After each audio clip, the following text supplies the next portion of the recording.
नमस्कार. आपण मागच्या भागामध्ये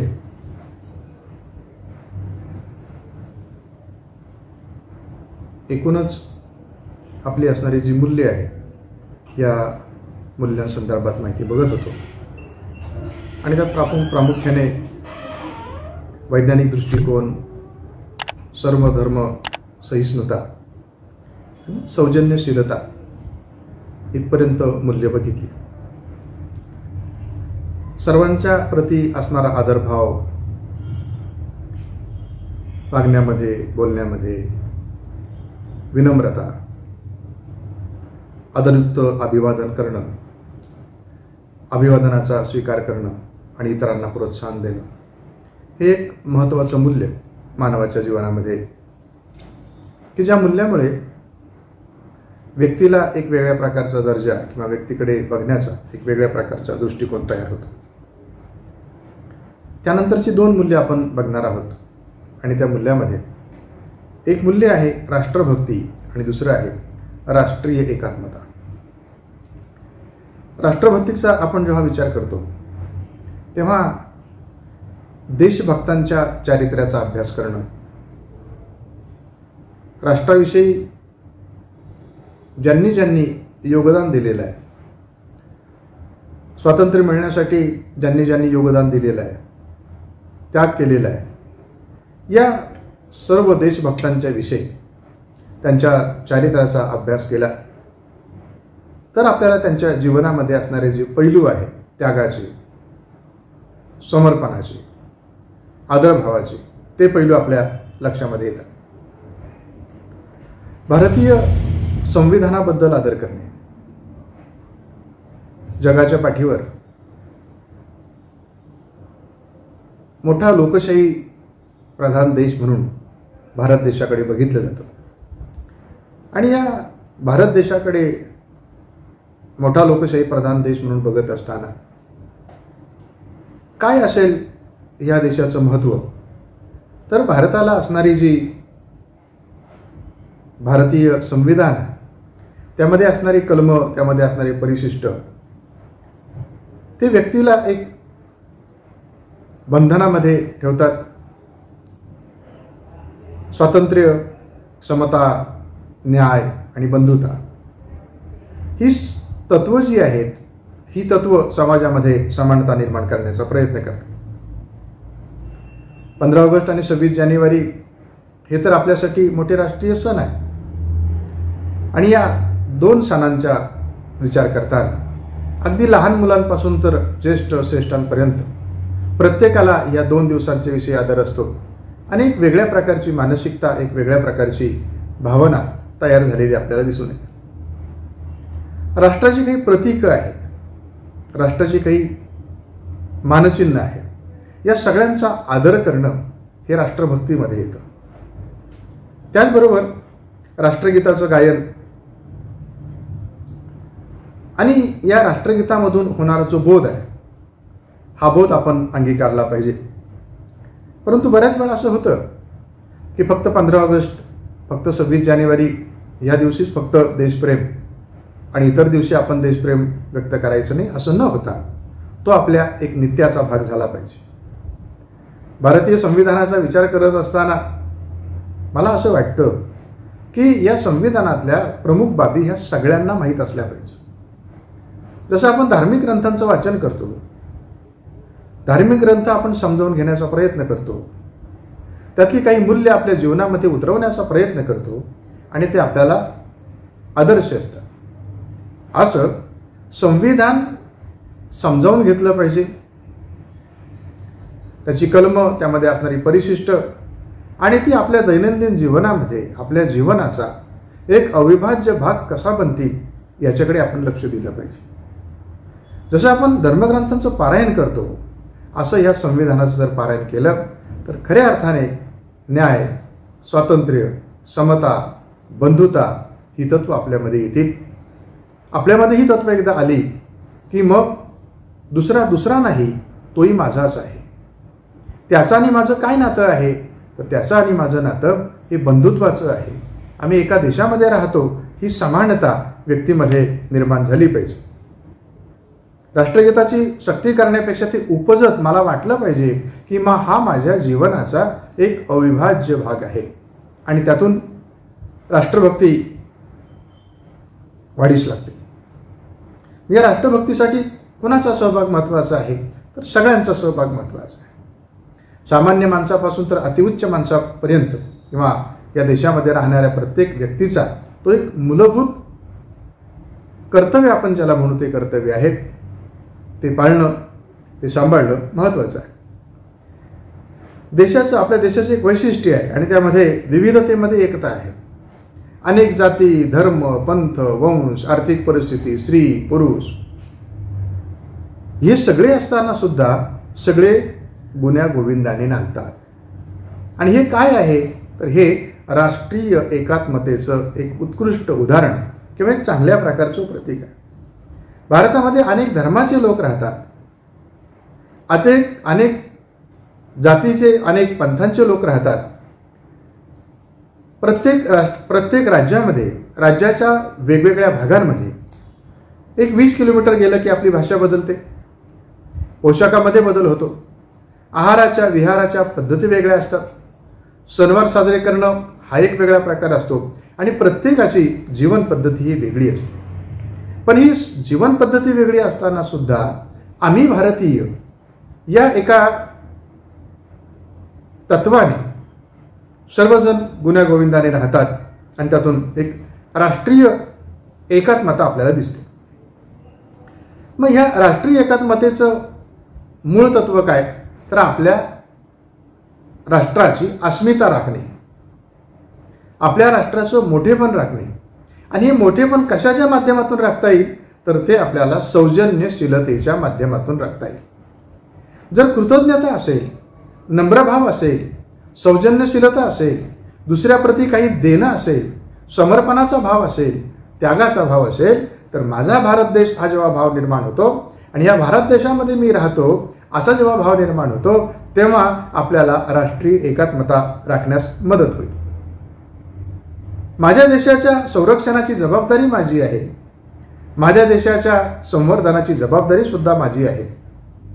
आणि म्हणून माझा देश किती मोठा आहे, माझा देश मोठा कशावर अवलंबून आहे तर आमच्यामध्ये असणारा बंधुभावाचं जे नातं आहे या नात्यामधून आपल्याला ते दिसतं. राष्ट्रसंत तुकडोजी महाराज म्हणतात, या भारतात बंधुभाव नित्य वसुदे. कायमस्वरूपी असला पाहिजे, तात्पुरता नको आहे. फक्त 15 ऑगस्टसाठी, 26 जानेवारीसाठी किंवा सणावारासाठी नको आहे, तर तो आपला एक मूळ स्वभाव बनला पाहिजे. या मूळ स्वभावामधून दुसरा हा दुसरा नाही तर तो पण माझाच आहे असा भाव यातून निर्माण झाला पाहिजे. स्वातंत्र्य लढा जेव्हा दिला आणि कशाच्या जोरावर आपण स्वातंत्र्य मिळवलं, स्वातंत्र्य लढा दिला तर तो राष्ट्रीय एकात्मतेच्या जोरावर आपण स्वातंत्र्य मिळवलं आणि तशा प्रकारे यश प्राप्त करून घेतलं. ब्रिटिशांना हाकलून लावत असताना जातीचा, धर्माचा, पंथाचा, वंशाचा, लिंगाचा, व्यवसायाचा, आर्थिक विषमतेचा विचार न करता आम्ही सर्व एक आहोत अशा भावनेने प्रत्येकाने खांद्याला खांदा लावून काम केलं आणि ब्रिटिशांना हाकलून दिलं. त्याच्यानंतर अनेक संकट आली. 1962ला, 1965मध्ये, 1971मध्ये परकीय आक्रमण आली. या परकीय आक्रमणांनाही आपण लढा दिला. 1972ला दुष्काळ पडला. देशामध्ये अनेक वेळा चक्रीवादळं येतात, अतिपाऊस येतो, दुष्काळ पडतो, निसर्गासारखं वादळ येतं, सुनामीसारख्या लाटा येतात, भूकंप होतात. हे सगळे प्रसंग घडत असताना सुद्धा राष्ट्रीय एकात्मतेच्या भावनेतून या सगळ्या संकटांमधून पुढे जाण्याची उर्मी किंवा ताकद आपल्याला मिळते. ज्यावेळेस परकीयांचं आक्रमण आपल्या देशावर होतं त्यावेळेस भारतामध्ये असणाऱ्या प्रत्येक व्यक्तीचं रक्त उसळून निघतं आणि आता हे आक्रमण रोखण्यासाठी माझी सुद्धा जबाबदारी आहे अशी भावना प्रत्येकाच्या मनात निर्माण होते. ती कशातून निर्माण होते तर ती राष्ट्रीय एकात्मतेच्या याच तत्वातून, या मूल्यातून निर्माण. प्रत्येक राज्याची भाषा वेगळी आहे, वेश वेगळा आहे, खाण्याच्या आहाराच्या विहाराच्या पद्धती वेगळ्या आहे, पण या सगळ्यांचा सन्मान झाला पाहिजे. आणि हा सन्मान या राष्ट्रभक्तीतून होतो. मग आम्ही सांगितलं की ब्रिटिशांच्या विरोधामध्ये लढा देत असताना किंवा देशावर अनेक प्रकारचे परकीय आक्रमणं झाली, अंतर्गत काही बंडाळा झाल्या, निसर्गाने अनेक वेळा अनेक संकटांना साजरं जावं लागलं, पण आपण डगमगलो नाही. हे काय आहे तर ही ज्या सगळी मूल्ये आहे, या मूल्यांच्या माध्यमातून हा सगळा आपल्याला पाहायला मिळतो. राणी लक्ष्मीबाईंनी मेरी झाशी नाही दूंगी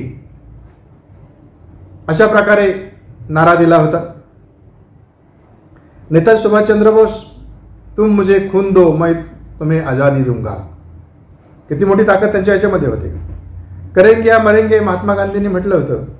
आणि स्वराज्य हा माझा जन्मसिद्ध हक्क आहे, तो मी मिळवणारच असं म्हणणारे लोकमान्य टिळक. या महापुरुषांच्याकडे पाहत असताना आपल्या असं लक्षामध्ये येईल की या सर्व महापुरुषांनी, राष्ट्रपुरुषांनी राष्ट्रीय एकात्मतेची बीजं रोवली. ही बीजं प्रत्येकामध्ये रोवण्याचा प्रयत्न केला. व्यक्तिगत हेवेदावे जे असतील ते बाजूला ठेवून जर संघ प्रवृत्तीने आपण सगळे एकत्र राहिलो तर निश्चितच ही मूल्य आपल्याला एक वेगळ्या दिशेने घेऊन जातात. त्या माध्यमातून आपल्याला आनंद मिळतो. पण हे सगळं करताना मान, सन्मान, आदर, नम्रता आणि आपापलं काम, आता सहकार्याची भावना रुजणं आणि त्या माध्यमातून काम होणं महत्त्वाचं आहे. आपल्या सगळ्यांना ससा व कासवाची गोष्ट माहिती आहे. ती गोष्ट काही नवीन आहे असं नाही, पण ही गोष्ट मला पुन्हा सांगावीशी वाटते. ससा आणि कासव यांच्यामध्ये शर्यत लागते की कोण जिंकणार. आपल्या सगळ्यांना माहिती आहे की ससा आणि कासव शर्यतीला सुरुवात करतात. ससा खूप वेगात पुढे जातो आणि कासव खूप पाठीमागे आहे, म्हणून आपण थोडी विश्रांती घेऊ म्हणून एका झाडाखाली ससा थांबतो. त्याला झोप लागते. कासव त्याच्या वेगामध्ये पुढे निघून जातं. जेव्हा ससा उठतो तेव्हा कासव फार पुढे गेलेलं असतं आणि सशाचा पळण्याचा वेग कासवाच्या वेगापेक्षा जास्त असतानाही कासव ती शर्यत जिंकतो. गोष्ट इथं संपली असं नाही आहे, पण या ठिकाणी सशाला सारखी एक वेगळ्या प्रकारची बोच लागत होती की अरे मी कासवापेक्षा जास्त पळणारा असून सुद्धा मला शर्यत हारावी लागली. मग त्याने पुन्हा एकदा कासवाला विनंती केली की आपण एकदा पुन्हा शर्यत लावायची का तुझी आणि माझी. तर कासव असं म्हणाला, आता एकदा शर्यत झाली ना, आता मी जिंकलो ना, आता पुन्हा कशा करता हवी. पण नाही, सशाला असं वाटायचं की आपली शर्यत एकदा पुन्हा झाली पाहिजे. मग कासव तयार झालं, शर्यत लागली.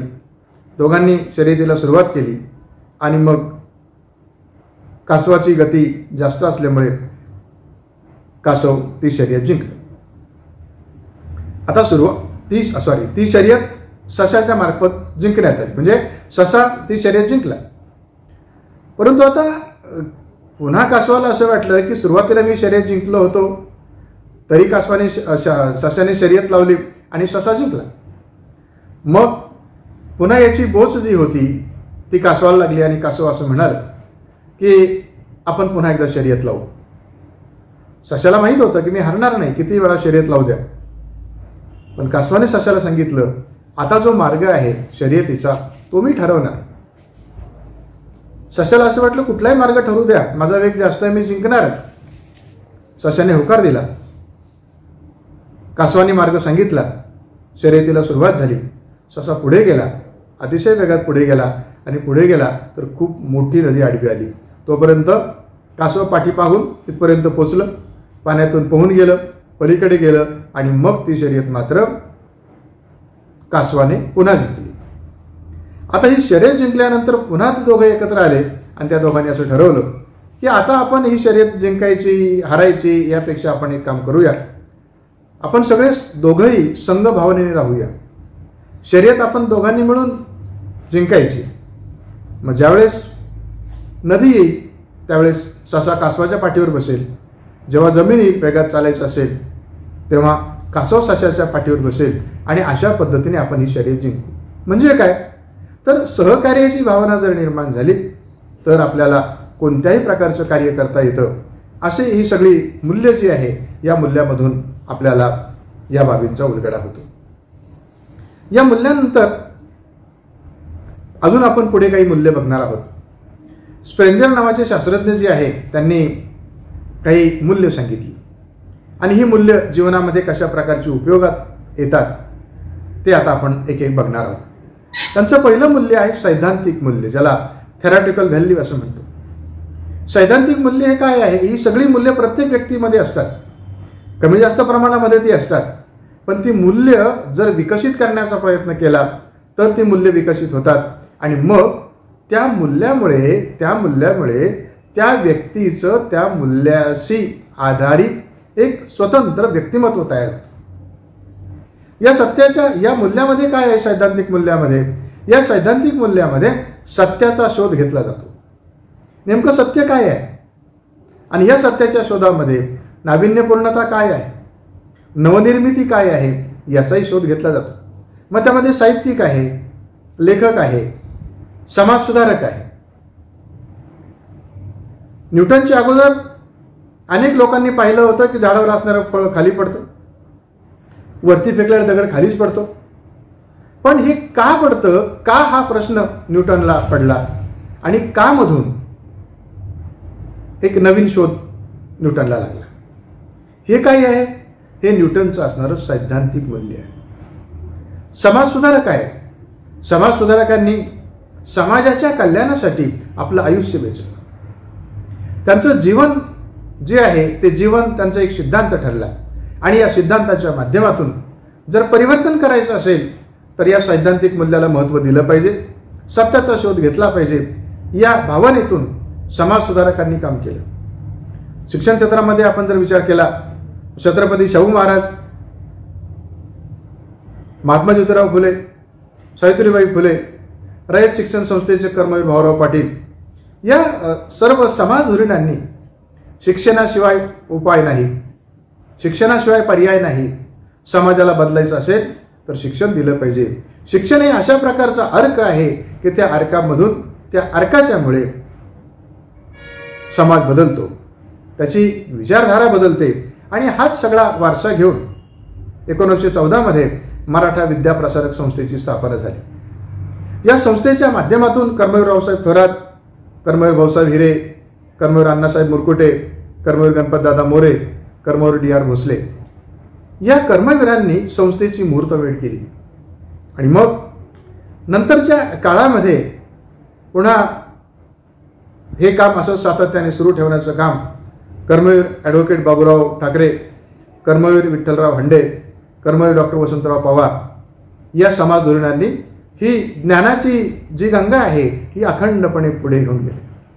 बहुजन हिताय बहुजन सुखाय या ब्रीदवाक्यापर्यंत, शेवटच्या माणसापर्यंत शिक्षण पोहोचलं पाहिजे या तत्वाने शिक्षणाची ज्ञानगंगा शेवटच्या माणसापर्यंत पोहोचली. हे सांगायचं मला यासाठी आहे की हा एक सिद्धांत आहे, एक सैद्धांतिक मूल्य आहे. सत्याचा शोध, शाश्वतता काय आहे याचा शोध जर घेतला तर त्यामधून काय होणार, तर यामधून कायमस्वरूपी बदल होतो. होणारा बदल हा शाश्वत असतो आणि तो बदल चिरकाल टिकणारा असतो. स्प्रेंजरच्या मते सैद्धांतिक मूल्य हे आपल्या जीवनामध्ये अत्यंत महत्त्वाचं मूल्य आहे. फक्त फार मोठा शोध लावणं असं म्हणून सिद्धांत नाही, तो एक भाग झाला, पण आपलं जीवन जगण्याचं आपला एक सिद्धांत असला पाहिजे. त्या सिद्धांताप्रमाणे आपण जर जीवन जगलं तर ते मूल्य आपल्याला एक वेगळ्या प्रकारचं महत्त्व प्राप्त करून देतं. दुसरं मूल्य त्यामध्ये आर्थिक मूल्य. पैसा म्हणजे जीवन, भौतिक संपत्ती, सुविधा यासाठी व्यवसाय करावा लागतो. आणि व्यवसाय म्हणजे तरी काय, तर व्यक्तीचा उदरनिर्वाह साध्य करण्यासाठी, आर्थिक मोबदला मिळण्यासाठी निवडलेला समाजमान्य मार्ग म्हणजे नोकरी किंवा व्यवसाय. निसर्गाने आपल्याला पोट दिलेलं आहे, याचा अर्थ हे पोट भरण्यासाठी आपल्याला काहीतरी केलं पाहिजे आणि यासाठी समाजमान्य मार्गाने नोकरीचा स्वीकार करणं किंवा व्यवसाय निवडणं हा व्यवसायाचा मुख्य हेतू आहे. मग या व्यवसायाला निवड झाल्याच्या नंतर मला या व्यवसायाप्रती जबाबदारी असली पाहिजे. यातून वेगवेगळ्या प्रकारचे स्तर पण निर्माण होतात. आर्थिक प्राप्तीमध्ये वरिष्ठ स्तर, मध्यम स्तर आणि कनिष्ठ स्तर हे 3 स्तर निर्माण होतात. त्यामध्ये विभागणी होते. पण पैसा हे मूल्य मानवाच्या जीवनामध्ये अत्यंत महत्त्वाचं आहे. पैसा हे सर्वस्वी नाही आहे, पण व्यक्तीच्या प्राथमिक गरजा भागवण्यासाठी मात्र पैशाची गरज असते. आणि म्हणून जसं संशोधनाचं मूल्य आहे तसं आर्थिक मूल्य मानवी जीवनामध्ये महत्त्वाचं आहे असं स्प्रेंजर यांनी सांगितलं. नंतरचं मूल्य त्यांनी सांगितलं ते म्हणजे सौंदर्यविषयक मूल्य, ज्याला ॲस्थेटिक सेन्स असं म्हणतो. मग सौंदर्य कोणत्या प्रकारचं? नुसतं बाह्यरूप म्हणजे सौंदर्य का असं नाही आहे. त्याला तर महत्त्व आहे, पण बाह्यरूपाबरोबर व्यक्तीच्या अंतररूपाला सुद्धा तितकंच महत्त्वाचं आहे. सैद्धांतिक मूल्य विकसित करायचं असेल, नाविन्यता निर्माण करायची असेल, कृतिशीलता निर्माण करायची असेल तर आपल्या विचारांमध्ये सौंदर्य असलं पाहिजे. आपल्या गुणांच्या मध्ये सौंदर्य असलं पाहिजे. विचारांमध्ये सौंदर्य असेल, गुणांमध्ये सौंदर्य असेल, आपल्या कार्यकृतीमध्ये सौंदर्य असेल, आपल्या कार्यकृतीमध्ये बोलण्यामध्ये आणि कृतीमध्ये सुसंगतता असेल तर ते खऱ्या अर्थाने सौंदर्य होतं. या सौंदर्यामध्ये कोणकोणत्या गोष्टी आहेत? या सौंदर्यामध्ये निसर्ग सौंदर्य आहे, मग त्यामध्ये गड, किल्ले, पुरातत्व, ज्या काही वस्तू आहेत त्या सगळ्या वस्तूंचा समावेश याच्यामध्ये होतो. आणि ह्या सौंदर्य दृष्टीमधून व्यक्तीला एक वेगळ्या प्रकारचा आनंद निर्माण होतो की निसर्गाचं सौंदर्य हे माझं सौंदर्य, हे देशाचं सौंदर्य जपणं, त्याचं संवर्धन करणं आणि त्याचं रक्षण करणं ही माझी जबाबदारी आहे. व्यक्तीमध्ये असणारं जे सौंदर्य आहे, संतांच्या उक्तीप्रमाणे ऊस डोंगा परी रस नव्हे डोंगा, काय भुललाशी वरलिया रंगा. व्यक्तीचा रंग महत्वाचा नाही तर व्यक्तीचे गुण महत्वाचे आहे. म्हणून ऊसाची उपमा दिली. ऊसाचा रंग, बाह्य रंग काळा असेल पण आत तो गोड असतो आणि त्याची गोडी जी आहे ती सगळ्यांना समान असते. ऊस तोडणाऱ्यालाही तितकाच गोड लागतो. ऊसाचा रस जो उकळवतो त्यालाही तितकाच गोड लागतो. साखर निर्माण करणाऱ्यालाही तितकाच गोड लागतो. शेतकऱ्यालाही तितकाच गोड लागतो. सगळ्याला तितकाच गोड लागतो. असं सौंदर्य महत्वाचं आहे. सौंदर्य म्हणजे दिसणं नसून सौंदर्य म्हणजे असणं आहे. मग माझ्या प्रत्येक गोष्टीला सौंदर्याचं रूप असलं पाहिजे, नीटनेटकेपणा असला पाहिजे. हे एक महत्त्वाचं मूल्य आपल्याला स्प्रेंजर यांनी सांगितले. त्यानंतर सामाजिक मूल्य सांगितले. समाजामध्ये राहत असताना माणूस हा एक समाजाचा घटक आहे आणि या समाजाचे आपल्याला खूप उपकार आहे. या उपकारांची जाणीव ठेवणं आणि या उपकारांची परतफेड करणं हे सामाजिक मूल्यामध्ये येतं. मी आणि माझ्यावर आधारित असणारे सर्व, माझ्या कुटुंबामध्ये असणारे माझे नातेवाईक, पै पाहुणे, मित्र या सगळ्यांच्या प्रती कृतज्ञता आणि पुन्हा त्यांच्या रक्षणाची जबाबदारी जी आहे ती जबाबदारी मला घ्यावी लागेल. या सामाजिक मूल्यामध्ये काय काय आहे तर संलग्नीकरण आहे. या संलग्नीकरणामुळे व्यक्तीमध्ये एक वेगळ्या प्रकारचा भाव, ज्याला अटॅचमेंट किंवा अफिलिएशन तयार होतं. मी कोणीतरी आहे असं वाटणं म्हणजे अहंभाव निर्माण होतो. मी कोणीतरी आहे, मला कोणाची गरज नाही असं नाही आहे ते. काही लोकांना मी कोणीच नाही, मी नगण्य आहे, स्वतःला ते नगण्य समजतात. त्यातून न्यूनगंड किंवा कमीपणाचा भाव निर्माण होतो. पण न्यूनगंड किंवा कमीपणाचा भाव निर्माण न होता मी कुणाचा तरी आहे, माझी कोणाची तरी बांधिलकी आहे आणि माझा कोणाशी तरी संबंध आहे. हा संबंध निर्माण करण्याची जी शक्ती आहे, जी आतून येणारी उर्मी आहे ना, तो सामाजिक बंध निर्माण करतो आणि त्यामधून मग संलग्नीकरणाची भावना निर्माण होते, प्रेम निर्माण होतं, आदर निर्माण होतो, सहानुभूती निर्माण होते आणि तदनुभूती निर्माण होते. त्या व्यक्तींचं असणारं दुःख हे माझं दुःख आहे, त्या व्यक्तींचं असणारं सुख हे माझं सुख आहे असं त्या व्यक्तीला वाटतं. आणि मग यामधून काय तर व्यक्तीमध्ये दूरदृष्टी निर्माण होते, कष्ट करण्याची प्रवृत्ती निर्माण होते, जबाबदारीची जाणीव निर्माण होते आणि त्या आपल्या जबाबदारीच्या याच्यामध्ये एक वेगळ्या प्रकारचं सातत्य टिकून राहतं.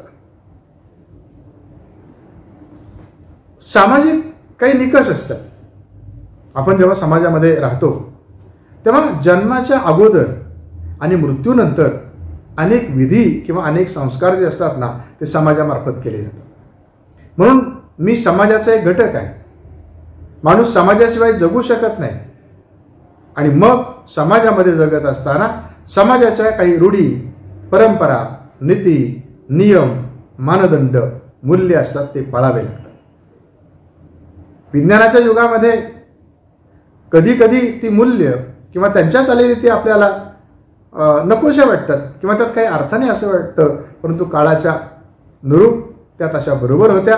त्याचं आपल्याला पालन करावं लागतं. त्याचं पालन जर केलं तर वेगळ्या प्रकारची अनुभूती आपल्याला येते. जसं एकत्र कुटुंब पद्धती, रामकालीन व्यवस्थेपासून आपण जर विचार केला तर 8 पिढ्या एकत्र राहिल्या. या पिढ्या कशा एकत्र राहिल्या तर या कुटुंबाच्या प्रत्येक घटकामध्ये सहकार्याची भावना होती, आपलेपणाची भावना होती. हे माझं आहे असं वाटलं आणि म्हणून दीर्घकाळपर्यंत कुटुंब एकत्र राहिले. आता जेव्हा एकत्र कुटुंब पद्धतीचा राज झाला तेव्हापासून काय झालं तर ज्येष्ठ व्यक्तींसाठी किंवा वृद्ध व्यक्तींसाठी एक वेगळ्या प्रकारच्या आश्रमांची सोय करावी लागली. का? समाज मूल्य कमी झालं.